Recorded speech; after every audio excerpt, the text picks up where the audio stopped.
My name is Daniel Abrams. I'm a groundwater flow modeler at the Illinois State Water Survey. The Illinois State Water Survey is a leader in water supply planning throughout the state, collaborating with the Illinois Department of Natural Resources, the Illinois State Geological Survey, and local planning committees. The groundwater science section of the ISWS has a long history of collecting and analyzing data from the aquifers of the state, as well as developing groundwater flow models to better understand the long-term viability of these aquifers. While Illinois is generally considered to be a water-rich state, there are areas of northeastern Illinois that face a looming water crisis. In this presentation, I will outline the major water supply issues facing northeastern Illinois. These issues will require interdisciplinary research to determine the best solutions for the region. Many communities in northeastern Illinois have at some point used the deep sandstone aquifers as a primary water supply. These aquifers are hundreds of feet below the surface, overlain by low permeable carbonates and shells. The two sandstone aquifers that are primarily used for water supply in northeastern Illinois are the St. Peter and the Ironton-Gellsville. These two aquifers are separated by low permeable materials.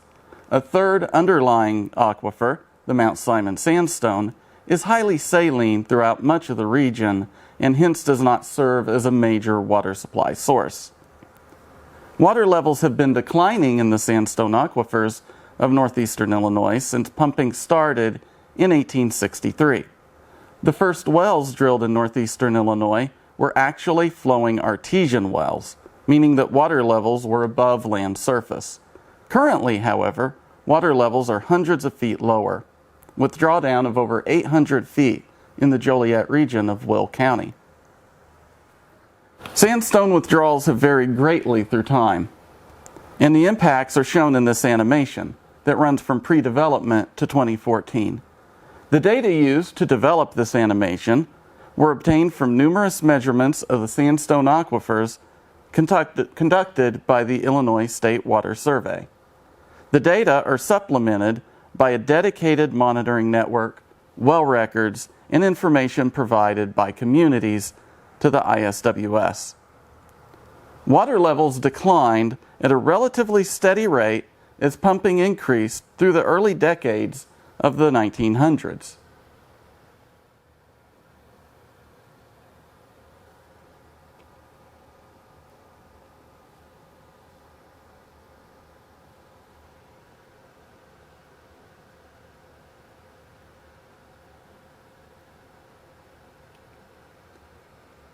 By the 1920s, two cones of depression had formed in Joliet and the Chicago region. In the 1930s, Chicago proper began to use Lake Michigan water, resulting in a brief period of decline in pumping. In response to this shift of pumping, the center of the cone of depression moved from central to western Cook County by the mid-1940s.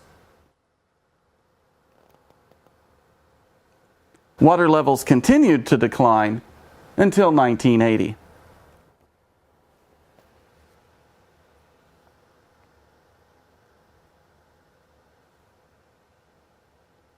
During the 70s and the early 80s, widespread desaturation of the St. Peter sandstone had started in Cook and DuPage counties. In response, many communities were forced to switch to Lake Michigan water, with Cook County switching in the late 80s and DuPage County in the early 90s. Water levels increased in those counties over that period of time. Water levels in other heavy pumping regions, such as Joliet, remained relatively constant during that transition. Since the mid-90s, however, water levels have been decreasing throughout the entire region, particularly in western Joliet and eastern Kendall County. Water levels in these regions are as low as they have ever been and continue to decline.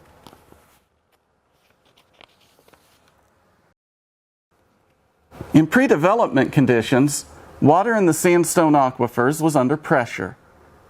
As wells were drilled, this pressure was released and water rose above land surface. Withdrawals initially resulted in a reduction of pressure of the sandstone aquifer, resulting in decreasing water levels. However, as long as the water level in the well remained above the top of the St. Peter, the sandstone remained fully saturated.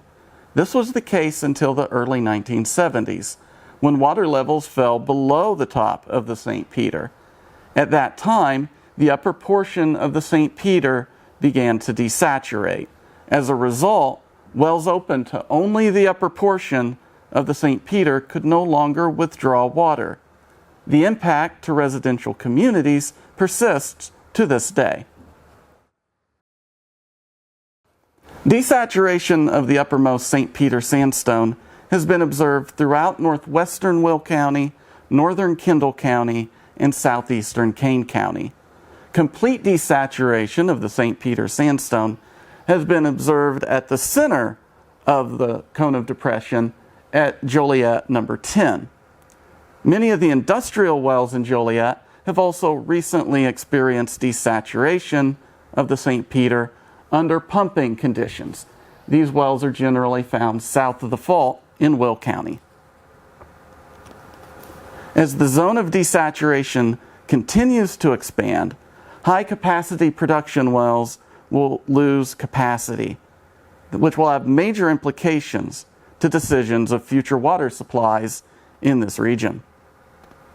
Both data trends and model simulations indicate that high-capacity production wells that fully penetrate the St. Peter sandstone or the underlying Ironton-Gellsville sandstone are on pace to go dry within the next 15 years, particularly near the cone of depression.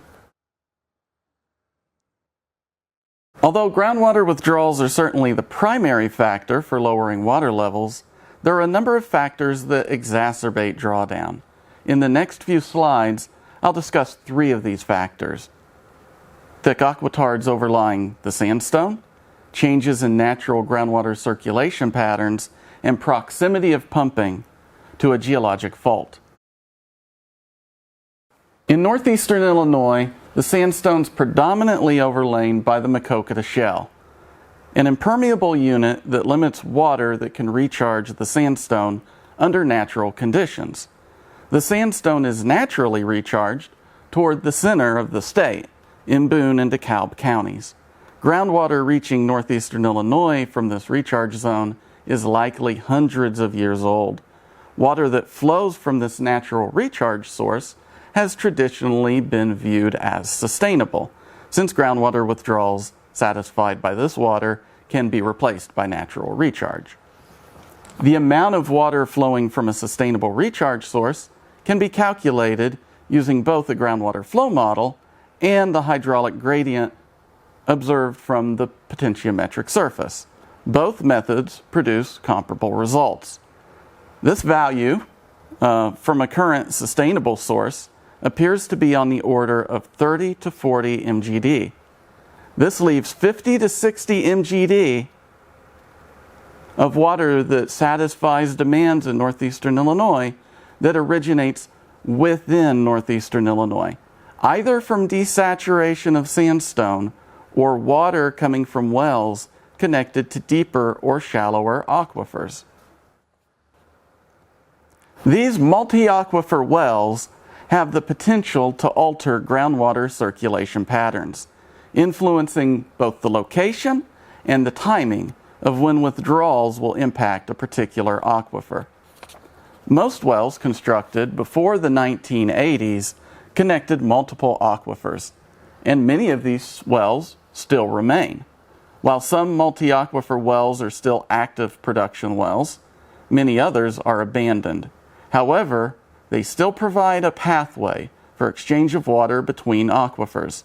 In recent years, most newly constructed wells have been open only to the Ironton-Gellsville, at least at the center of the cone of depression.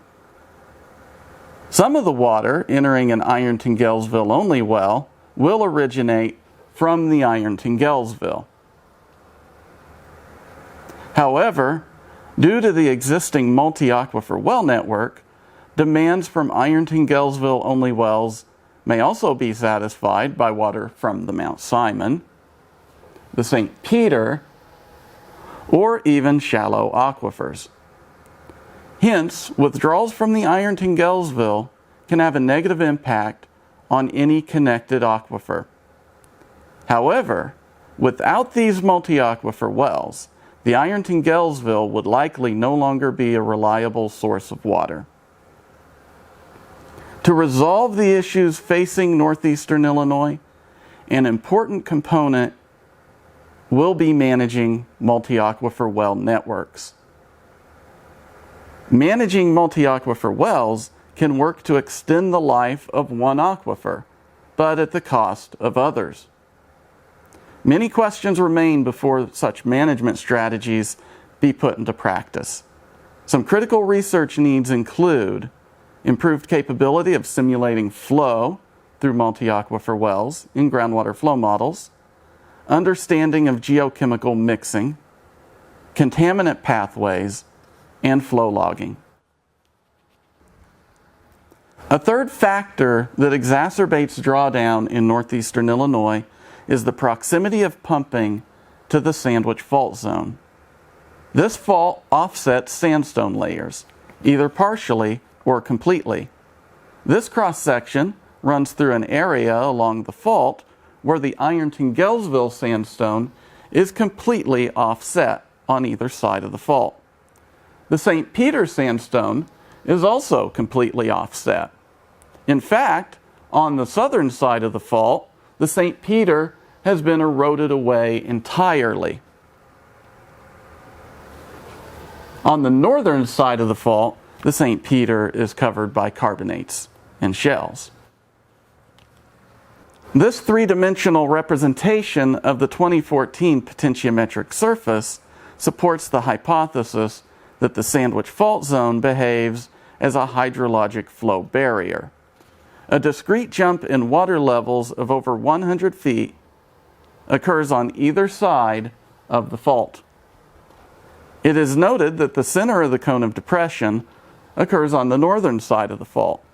If the fault behaves as a flow barrier, it would exacerbate drawdown at this cone of depression. More research is needed to investigate the fault, including drilling within the vicinity of the fault, geologic analysis of the fault zone, water movement along the fault and associated changes in chemistry, and conceptualization of the fault zone for a groundwater flow model. A number of alternatives are available to the stressed communities of northeastern Illinois. These include Lake Michigan, inland surface water, and shallow groundwater. However, each option has its own limitations and caveats that must be understood. Lake Michigan is a viable option for many communities in northeastern Illinois, at least from the perspective of water availability. The Illinois allocation from Lake Michigan is currently 1,700 MGD. Illinois usage is currently several hundred MGD beneath this value. Enough water is available from Lake Michigan to meet the demands of communities with threatened groundwater supplies. However, the cost may be prohibitive for many of these communities. For example, a new pipeline would have to be constructed through most of Will County to deliver enough water to meet the demands of communities at the center of the cone of depression. The existing path lines that provide Lake Michigan water to communities in Will County, such as Plainfield, lack the necessary capacity. A second potential source of water is the shallow aquifers of northeastern Illinois. Sand and gravel aquifers are generally preferable to sandstone due to their higher transmissivity.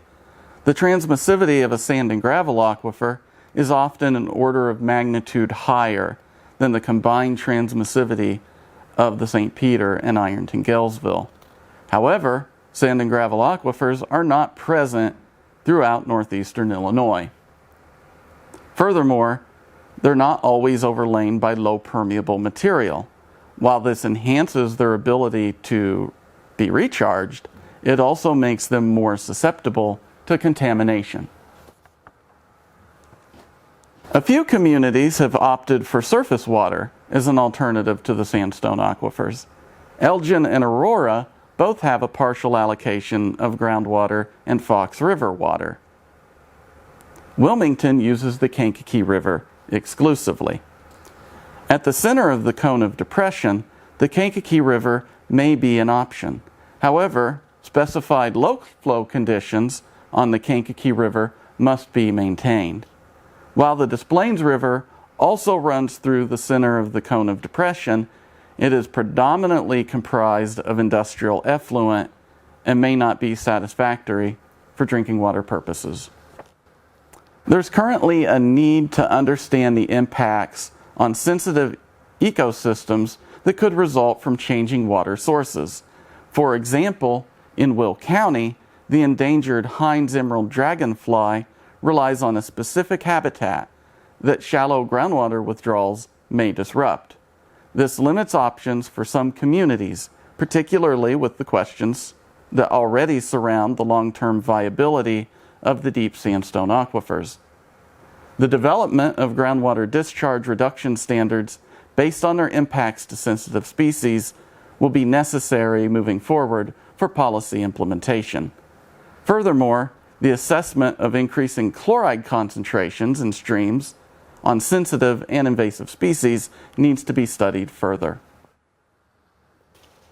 While Illinois is a water-rich state, northeastern Illinois faces a looming water crisis. A few factors play into when this crisis will manifest and what options will be available. Foremost, economics and the cost of water drives most water supply planning decisions. Switches won't happen unless it makes economic sense to do so. The time frame to develop infrastructure for alternative water sources in northeastern Illinois is rapidly approaching the date at which aquifers will cease to provide usable quantities of water. Millions of dollars and the economic stability of many of the regions of northeastern Illinois are on the line. And as we learned from Flint, Michigan, carelessly switching water sources can lead to unintended consequences. This presentation has been intended to introduce you to the issues facing northeastern Illinois and to identify areas where collaborative research is needed. Please review the following list of research needs and contact the Illinois State Water Survey Groundwater Science section if you're interested in pursuing collaborative research.